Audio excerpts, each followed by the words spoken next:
नमस्कार, कैसे हैं आप सभी लोग। एक बार फिर से आप सभी का स्वागत है। आपको याद होगा 19 सितंबर 2024 यानी आज से ठीक 1 से 1.5 महीने पहले हरियाणा के रोहतक में सोनीपत बलियाना मोड़ पर एक गैंग वॉर हुआ था और इस गैंग वॉर में कुख्यात गैंगस्टर सुमित पलोटरा का भाई था अमित उर्फ मोनू, जिसकी दनादन गोलियों से भून कर उसकी हत्या कर दी गई थी। उसके साथ 2 लोग और मारे गए थे। ये सारा वाकया उस वक्त हुआ था जब कुख्यात गैंगस्टर सुमित पलोटरा का भाई सोनीपत और बलियाना मोड़ पर एक शराब का ठेका है, वहाँ पर बैठकर वो लोग शराब पी रहे थे। तभी एक बाइक पर सवार होकर बदमाश पहुंचे थे और उन्होंने दनादन गोलियां बरसा दी थी। इस पूरे मामले में गैंग वॉर का एंगल निकल कर सामने आया था, जिसमें कहा गया था कि राहुल बाबा, जो सोनीपत का ही रहने वाला है, यानी इनके पास आसपास का ही रहने वाला है, वो हरियाणा के रोहतक के सुनारिया जेल में बंद है। उसी ने इस पूरे गैंग वॉर को बदले की खातिर अंजाम दिया है। इस मामले में जब पुलिस की इन्वेस्टिगेशन हुई तो कई गिरफ्तारियां भी हुई, लेकिन आज दोस्तों इस पूरे मामले में उस मास्टरमाइंड का खुलासा हुआ है और उस मास्टरमाइंड की न सिर्फ उसके बारे में खुलासा हुआ बल्कि उसकी गिरफ्तारी हुई है। उस शूटर की गिरफ्तारी हुई जिसने सबसे ज़्यादा गोलियां बरसाई थी। यानी पुलिस ने मुख्य आरोपी को आज इस मामले में गिरफ्तार कर लिया है। तो कौन था वो गैंगस्टर जिसने इससे मारने को कहा था, आदेश दिया था, और जो पकड़ा गया है इसने सबसे ज़्यादा गोलियां बरसाई थी। ठीक वैसे ही जैसे आपको याद होगा कि जब सिद्धू मूसेवाला की हत्या हुई थी तो सिद्धू मूसेवाला को सबसे ज़्यादा करीब से एक शूटर ने गोली मारी थी और उसका नाम था अंकित सिरसा। अंकित सिरसा का वो पहला मर्डर था और उसे लॉरेंस बिश्नोई की गैंग में शामिल होना था और अपने आप को प्रूफ करना था, दिखाना था कि मैं गैंग में शामिल होने के लिए तैयार हूँ। तो कुछ ऐसा ही देखने को मिला है इस केस में भी। हरियाणा के रोहतक के सोनीपत बलियाना मोड़ पर शराब के ठेके के अंदर जो गैंग वॉर हुई थी। तो दोस्तों आपको इस गैंग वॉर से जुड़ी हुई एक एक बातें बताएंगे, इससे संबंधित पूरी कहानी एक बार फिर से रिपीट करेंगे। तो आप इस वीडियो के अंत तक बने रहिएगा। जो लोग पहली बार इस खबर को सुन रहे हैं उनके लिए भी बताऊंगा ताकि कहीं से कोई खबर मिस ना हो। तो इस वीडियो के अंत तक बने रहिएगा दोस्तों। नमस्कार, मेरा नाम है देवनाथ पांडे और आप देख रही हैं रोजाना की तरह BDF न्यूज़। दोस्तों देखिए, सबसे पहले मैं आपको बताऊं, एक तस्वीर देखिए।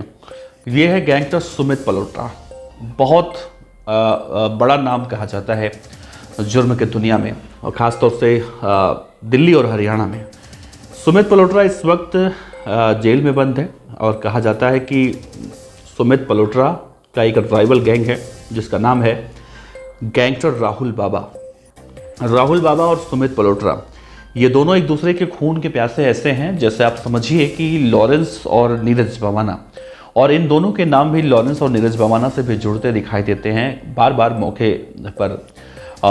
ठीक वैसे ही जैसे हमने देखा था जब रोहतक की सोनारिया जेल में पिछले साल इसी महीने यानी दिसंबर या फिर जनवरी का वो महीना था, पिछले माफ़ कीजिएगा आखिरी हफ्ते की बात होगी वो, हरियाणा के रोहतक के सोनारिया जेल में एक गैंग वॉर हुई और उस गैंग वॉर में कुख्यात गैंगस्टर राहुल बाबा को मारने की कोशिश की गई थी। राहुल बाबा, दरअसल मैं तस्वीर अगर आपको दिखाऊं तो यही राहुल बाबा है। राहुल बाबा को उस वक्त मारने की कोशिश की गई थी और उसे चाकू और सुए से मारने की कोशिश की गई थी, लेकिन उस वक्त राहुल बाबा को अस्पताल समय पर पहुंचाया गया था और वो वहां से जिंदा बचकर वापस आ गया था। उस वक्त ये खबर निकलकर सामने आई थी कि लॉरेंस बिश्नोई गैंग के बदमाशों के ऊपर रोहतक की सुनारिया जेल में हमला हुआ है, गैंग वॉर हुआ है और राहुल बाबा दरअसल लॉरेंस बिश्नोई गैंग से ताल्लुक़ रखता है और तमाम इस तरह की बातें कही गई। इस घटना को बीते 8 से 10 महीने कह लीजिए हो गया, जिसके बाद जैसा हम देखते हैं कि गैंग वॉर होता है तो गैंग वॉर के बाद पलटवार भी होता है। तो कुछ इस केस में भी ऐसा हुआ और 19 सितंबर 2024 का वो दिन था जब राहुल बाबा के शूटर सोनीपत बलियाना मोड़ पर पहुंचते हैं। गांव का नाम है बोहर। इन बदमाशों के बोहर गांव का रहने वाला सुमित पलोटरा है, उसका भाई है अमित उर्फ मोनू। वो उस वक्त शराब के ठेके पर बैठकर शराब पी रहा था अपने दोस्तों के साथ। जब शूटर आए थे तो उन्हें सिर्फ अमित उर्फ मोनू की हत्या करने का आदेश मिला था, लेकिन उस वक्त उसके 5 से 6 साथी वहां पर मौजूद थे। लेकिन बदमाश जब अचानक वहां पर पहुंचे तो उन्होंने भागने की कोशिशें की थी, लेकिन फिर भी बदमाश की गोली का वो शिकार हो गए, क्योंकि वो उस वक्त कहीं नहीं जा सकते थे। उन्हें अपनी जान बचाने की फिक्र होगी शायद। और उसके साथ साथ 2 लोग और मारे गए। इस घटना को जैसे बीते 2-3 घंटा हुआ और बड़ी बड़ी खबरें निकलकर सामने आने लगी, पुलिस पहुंची और तमाम तरह से हर एंगल से जांच पड़ताल की जाने लगी। मौके से 40 से 50 राउंड गोलियां चलने की जो है वहां पर जानकारी मिली, सबूत इकट्ठा किए गए। उसके बाद कहा गया कि दिल्ली एनसीआर के अपराध की दुनिया में अब कुछ बड़ा कांड होने वाला है। खैर, इसके बाद पुलिस की सतर्कता कहिए, बदमाश पकड़े गए और गैंगस्टर सुमित पलोट्रा को भी जेल से जमानत पर उसके अंतिम संस्कार में शामिल होने की जो है पैरोल मिली और वापस आया और सब कुछ हुआ। अब इस केस में देखिए दोस्तों, कहा जा रहा है कि एक बदमाश गिरफ्तार हुआ है जिसका नाम पारस मलिक है। पारस मलिक दरअसल राहुल बाबा गैंग से ताल्लुक रखता है। राहुल बाबा के आदेश पर इसने सुमित पलोट्रा के भाई अमित नांदल उर्फ मोनू की हत्या करने की जिम्मेदारी, सुपारी आप जो समझिए, ली थी। और इसने सबसे ज़्यादा गोलियां उस वक्त सुमित पलोट्रा के भाई अमित उर्फ मोनू नांदल के ऊपर चलाई थी। अब इसकी गिरफ्तारी हुई है। इसके ऊपर 25,000 रुपए का इनाम हरियाणा की पुलिस ने रखा था। ये पकड़ा गया है और इससे अब पूछताछ की जा रही है। बदमाश दरअसल इतना शातिर था, ये किसी बड़ी वारदात को अंजाम देने की फिराक में निकल रहा था, तभी पुलिस को अपने खबरी तंत्रों से सूचना मिली और ये पकड़ लिया गया। अब देखिए, कहानी अब खुलकर बहुत सारी चीज़ें रोहतक गैंग वॉर से निकलकर सामने आ रही हैं। ये मामला 1.5 महीने से ज़्यादा का हो चुका है। इसमें गिरफ्तारियां अब हो रही हैं, मास्टरमाइंड अब गिरफ्तार हुआ है, तो जाहिर सी बात है इस केस में अब अलग अलग एंगल निकलकर सामने आएंगे। इससे पहले भी देखिए, सुमित पलोट्रा के बारे में मैं आपसे बताऊं, सुमित पलोट्रा के बारे में कहा जाता है कि वो लॉरेंस के राइवल यानी नीरज बवाना गैंग से ताल्लुक़ रखता है। अब इसमें सच्चाई कितनी है ये नहीं पता। कुछ उसके गांव के लोग हैं, वो कहते हैं कि नीरज बवाना गैंग से कोई मतलब नहीं है, ना ही राहुल बाबा का लॉरेंस बिश्नोई गैंग से कोई मतलब है। इन दोनों बदमाशों के बीच में आपस की प्रॉपर्टी का कुछ विवाद वगैरह था, तो ये सारी बातें कही जाती हैं। लेकिन देखिए दोस्तों, ये भी सच्चाई है कि जो भी एक दूसरे गैंग का विरोध होता है, एक लॉरेंस में मर्ज होता है आज के मौजूदा वक्त में और दूसरा बवाना गैंग में मर्ज होता है।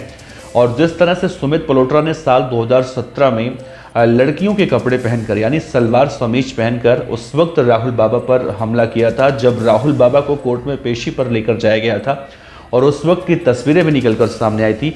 उसके बाद दिल्ली में एक कांड हुआ था। दिल्ली में एक गैंगस्टर था मोनू दरियापुर और सोनू दरियापुर, ये दोनों बदमाश एक दूसरे के विरोधी गैंग के बदमाश कहे जाते हैं। इनके बीच में ठीक वैसे ही अदावत थी जैसे हम और लोगों की बता रहे हैं, यानी बवाना, बिश्नोई, राहुल बाबा और सुमित पलोट्रा। तो मोनू दरियापुर और सोनू दरियापुर के बीच में भी कुछ इस तरह से बातें निकलकर सामने आई थी, जिसके बाद मोनू दरियापुर की हत्या हुई थी और उसे उस वक्त गोलियों से भून दिया गया था, जब उसके साथ उसका गनर भी मौजूद था।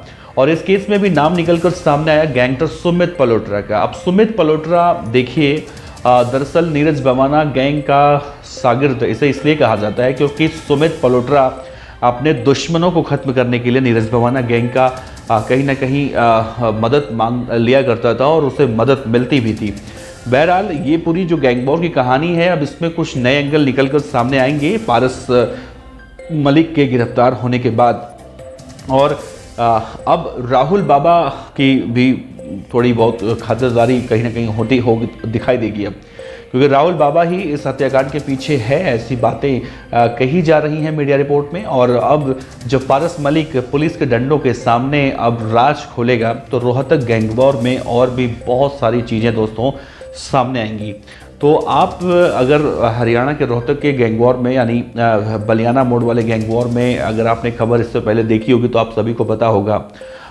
तो इससे संबंधित अगर आप अपडेट जानना चाहते हैं, सुनना चाहते हैं, देखना चाहते हैं, तो आप हमारे चैनल को सब्सक्राइब कर सकते हैं। पहली बार आए हैं तो भी कर सकते हैं।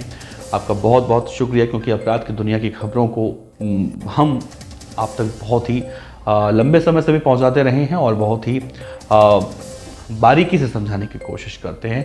हमारा उद्देश्य कहीं से भी ये नहीं होता है कि आप अपराध की दुनिया में जाइए। हमारा उद्देश्य ये होता है कि भाई जुर्म की दुनिया देखिए, एक ऐसा दलदल है जहाँ पर सिर्फ और सिर्फ गोली, मौत, यही सब होता है। इस उम्मीद के साथ अपना ख्याल रखिए। आपका बहुत बहुत शुक्रिया। नमस्कार।